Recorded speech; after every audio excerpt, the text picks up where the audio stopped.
అందరికి నమస్కారం. నేను మీ కిరణ్ రాయల్.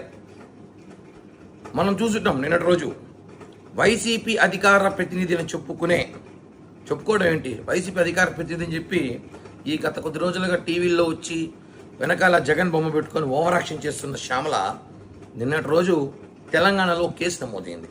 అది ఎట్లాంటి కేసు అంటే, యువకుల్ని టార్గెట్ చేసి ఏదైతే బెట్టింగ్ యాప్స్ పేరుతో బలి తీసుకుంటుందో దాన్ని ప్రమోషన్ చేయడం. ఈమె ఒక అధికార ప్రతినిధి పార్టీకా, లేదా బెట్టింగ్ యాప్స్ ప్రమోషన్ చేయడం అధికార ప్రతినిధా? చెప్పండి.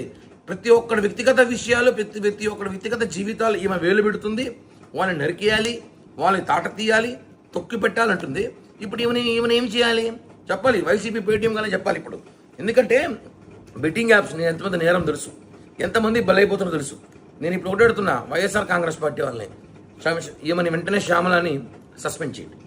అధికార ప్రతినిధిగా ఉండే అర్హత హోదా లేదు కాబట్టి సస్పెండ్ చేయండి. ఏమిని సస్పెండ్ చేసి మాట్లాడండి, అంతేగాని ప్రతి ఒక్కరి విషయాల్లో మాట్లాడడం కాదు కదా. కాబట్టి శ్యామలను సస్పెండ్ చేయాలని డిమాండ్ చేస్తున్నా.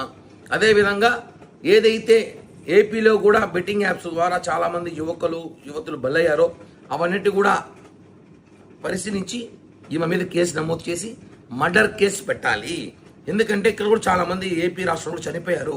వాటికన్నిటి కూడా ఈ బెట్టింగ్ ప్రమోషన్ కారణం. కాబట్టి ఏవైతే తెలంగాణలో కేసులు నమోదయ్యాయో దానికి సంబంధించి ఈ ఆంధ్రప్రదేశ్ రాష్ట్ర వైఎస్ఆర్ కాంగ్రెస్ పార్టీకి అధికార ప్రతినిధిగా ఉందో ఈవిడ కూడా కారణం అయ్యి ఉంటుంది. కాబట్టి ప్రమోషన్ వల్ల ఈమెను చూసి ఇన్స్పైర్ అయ్యి చాలా మంది ఇన్స్పైర్ అవుతారు. ఇన్స్పైర్ అయ్యేలాగా ఏమో చెప్తుంది కదా, ఇన్స్పైర్ అయ్యి బెట్టింగ్ లాపాడి చాలా మంది ఆస్తులు పోగొట్టుకొని ప్రాణాలు తీసుకుని సైతం చూసుకుంటాం.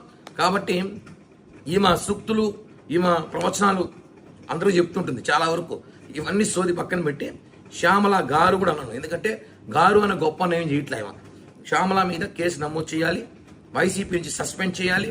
అధికార ప్రతినిధిని ఆమె వైసీపీ పార్టీకా లేకపోతే బెట్టింగ్ యాప్స్కా? కాబట్టి ఆమె మీద చర్యలు తీసుకోవాల్సిందిగా ఏపీ పోలీసుల్ని కోరుతున్నాను.